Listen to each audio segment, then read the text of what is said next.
Hello കൂട്ടുകാരെ, എല്ലാവർക്കും ആരോഗ്യ കായിക വിദ്യാഭ്യാസ ക്ലാസ്സിലേക്ക് സ്വാഗതം. എല്ലാവരും സുഖമായിരിക്കുന്നോ? സുഖമായിരിക്കുന്നല്ലേ? ഇന്നത്തെ ക്ലാസ്സിൽ നമ്മൾ ചർച്ച ചെയ്യാൻ പോകുന്നത് കായികക്ഷമത ഇനങ്ങളെ കുറിച്ചാണ്. കഴിഞ്ഞ ക്ലാസ്സുകളിൽ നമ്മൾ കായികക്ഷമതയും കായികക്ഷമതാ ഘടകങ്ങളും എന്തൊക്കെയാണെന്ന് പഠിച്ചിരുന്നു അല്ലേ? എന്താണ് കായികക്ഷമത? നമ്മുടെ ദൈനംദിന ജീവിതത്തിലെ പ്രവർത്തനങ്ങൾ ഊർജ്ജസ്വലതയോടെ ചെയ്യാൻ വേണ്ടി നമുക്ക് കായികക്ഷമത അത്യാവശ്യമാണല്ലേ? നമുക്കെല്ലാവർക്കും കായികക്ഷമത ഉണ്ടോ? അതറിയാനായിട്ട് ചില ടെസ്റ്റ് ഇനങ്ങൾ ഉണ്ട്. അതൊക്കെയാണ് നമ്മൾ ഇന്നത്തെ ക്ലാസ്സിൽ നോക്കാൻ പോകുന്നത്. നോക്കിയാലോ? 10 മുതൽ 17 വയസ്സ് വരെയുള്ള ആൺകുട്ടികൾക്കും പെൺകുട്ടികൾക്കും വേണ്ടി ഉള്ള പരിശോധനാ ഇനങ്ങളുടെ മാനദണ്ഡങ്ങൾ തയ്യാറാക്കിയത് 1999 മുഖ്യമന്ത്രിയുടെ കായികക്ഷമതാ അവാർഡിന്റെ ഭാഗമായാണ്. അതുപോലെ തന്നെ BMI കണക്കാക്കുന്നത് ലോകാരോഗ്യ സംഘടനയുടെ മാനദണ്ഡങ്ങൾക്കനുസൃതമായാണ്. ഇനി നമുക്ക് ഓരോ കായിക ഇനങ്ങളും ടെസ്റ്റ് ഇനങ്ങളും പരിശോധിക്കാം. റെഡിയല്ലേ? ടെസ്റ്റ് ഇനങ്ങൾ ക്ഷമതാ മാനദണ്ഡത്തിന്റെ അളവുകൾ.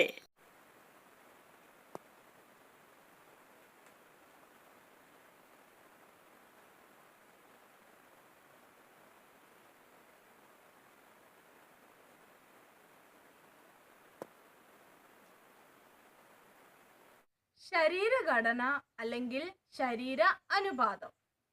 ആനുപാതികമായ അളവിൽ പേശി, കൊഴുപ്പ്, അസ്ഥി, മറ്റു ശരീരഭാഗങ്ങൾ എന്നിവയുമായി ബന്ധപ്പെട്ടതാണ് ഒന്നാമത്തെ കായികക്ഷമതാ ഘടകം. എന്താണ് BMI? BMI എന്ന് പറഞ്ഞാൽ ബോഡി മാസ് ഇൻഡെക്സ്.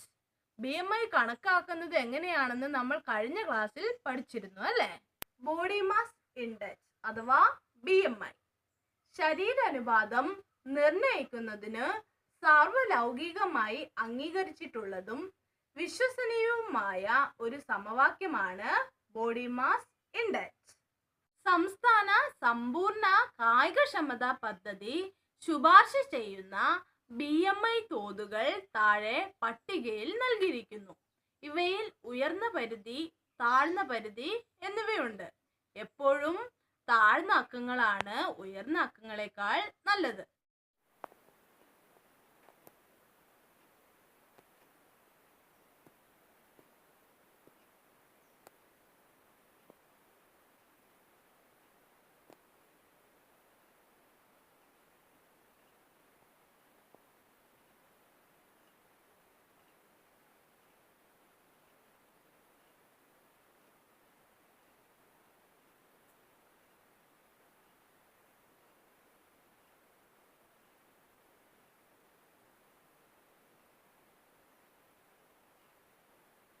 ഓരോ ഏജിലുള്ളവർക്കും BMI എത്രത്തോളം വേണമെന്ന് മനസ്സിലായല്ലോ.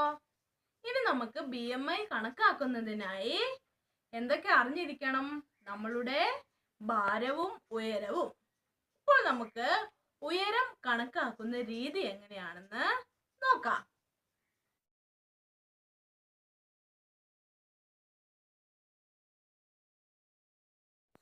ഉയരം കാണുന്ന രീതി. പാദരക്ഷകൾ അഴിച്ചുവെച്ച് തയ്യാറാകുക. ഉയരം അളക്കുന്നതിനായി കാലുകൾ കൂട്ടിവച്ച് ഉപ്പൂറ്റി തറയിൽ ഉറപ്പിച്ചു നിൽക്കുക. കൈകൾ ശരീരത്തോട് ചേർത്ത് വയ്ക്കുക. ഉപ്പൂറ്റി, നിതംബം, മുതുക്, തലയുടെ പിൻഭാഗം എന്നിവ ഭിത്തിയോട് ചേർത്ത് വയ്ക്കുക. ശക്തമായി ശ്വാസം ഉള്ളിലേക്ക് വലിച്ച് കാലുകൾ തറയിൽ ഉറപ്പിച്ചു നിവർന്നു നിൽക്കുക. ഉയരം ഏറ്റവും അടുത്ത സെന്റിമീറ്ററിൽ അളക്കുക.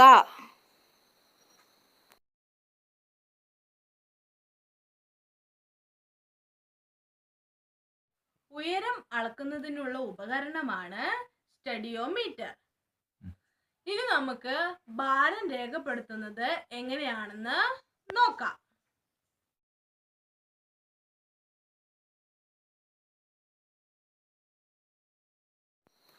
ഭാരം രേഖപ്പെടുത്തുന്ന വിധം.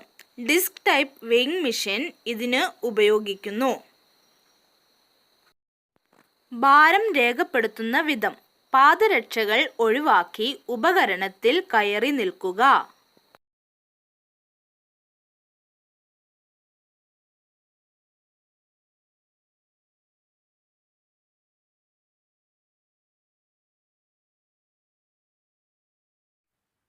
സിറ്റപ്പ്.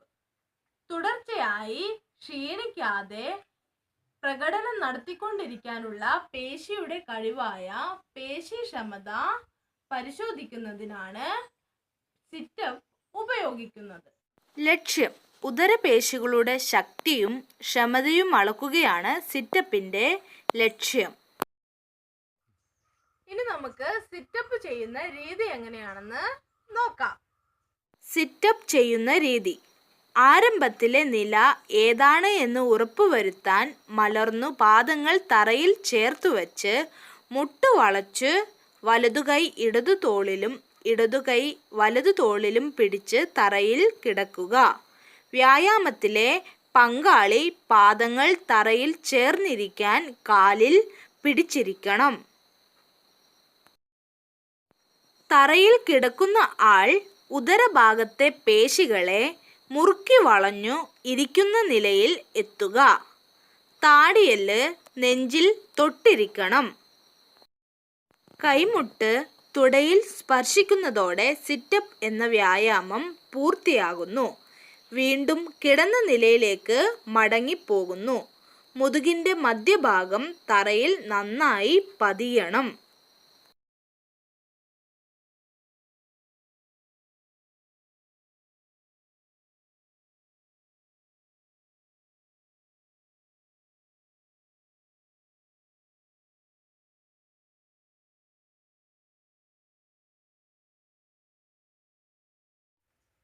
Sit and reach.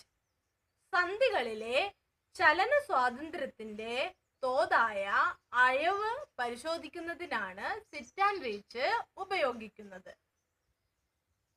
എങ്ങനെയാണ് സിറ്റ് ആൻഡ് റീച്ച് ചെയ്യുന്നതെന്ന് നോക്കാം. ലക്ഷ്യം. മുതുകിൻ്റെയും നിതംബത്തോട് ചേർന്ന തുടഭാഗങ്ങളുടെ അയവും പരിശോധിക്കുകയാണ് ഈ ടെസ്റ്റിന്റെ ലക്ഷ്യം. സിറ്റ് ആൻഡ് റീച്ച് ചെയ്യുന്ന രീതി. തുടക്കത്തിൽ പാദരക്ഷകൾ മാറ്റി കാൽമുട്ടുകൾ പൂർണ്ണമായും നിവർത്തി പാദങ്ങളും തോളുകളും അകറ്റി ഉപകരണത്തിൽ പാദങ്ങൾ തൊടും വിധം ഇരിക്കുക. ഉപകരണത്തിനു ലംബമായി പാദങ്ങൾ വയ്ക്കുക. കൈകൾ ഒന്നിനു മുകളിൽ ഒന്നായി വച്ച് മുന്നോട്ട് പിടിച്ച് ടെസ്റ്റിന് തയ്യാറാകുക. ഇനി നേരെ മുന്നോട്ടായു. കൈപ്പത്തി താഴ്ത്തി സ്കെയിലിൽ തൊടുക. ശ്വാസം മുഴുവനായി വിട്ടുകൊണ്ട് മുന്നോട്ടായാൻ ശ്രമിക്കുക. 1 സെക്കൻഡ് ഈ നില തുടരുക.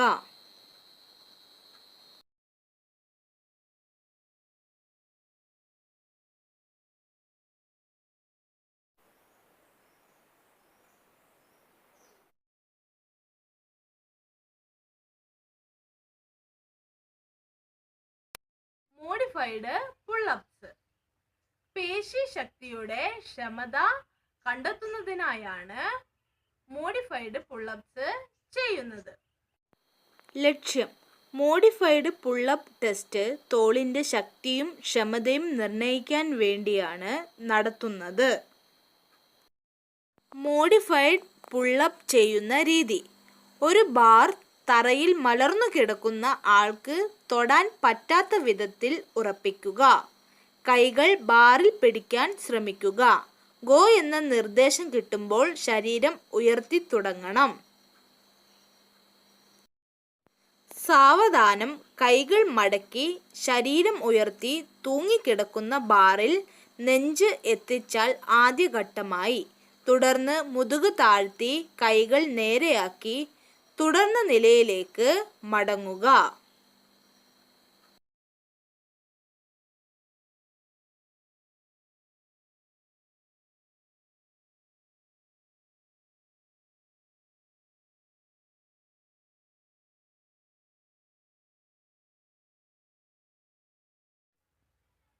ഒരു മൈൽ ഓട്ടം അല്ലെങ്കിൽ നടത്തം ഹൃദയത്തെയും രക്തധമനികളെയും സംബന്ധിച്ച ക്ഷമത അളക്കുന്നതിനാണ് ഇത് ഉപയോഗിക്കുന്നത്. ലക്ഷ്യം: നീണ്ട കായിക പ്രവർത്തന വേളയിൽ ഓക്സിജൻ ലഭ്യമാക്കുന്നതിനുള്ള ഹൃദയ രക്തക്കുഴലുകളുടെയും ശ്വസന വ്യവസ്ഥയുടെയും പ്രവർത്തനശേഷിയും ക്ഷമതയും പരമാവധി എത്രയെന്ന് നിർണ്ണയിക്കാനാണ് ഒരു മൈൽ ഓട്ടം അല്ലെങ്കിൽ നടത്തം ഉൾപ്പെടുത്തിയത്. 200 മീറ്റർ ട്രാക്കിലോ 400 മീറ്റർ ട്രാക്കിലോ അല്ലെങ്കിൽ 1 മൈൽ വരുന്ന പരന്ന പ്രദേശത്തോ ഓടണം.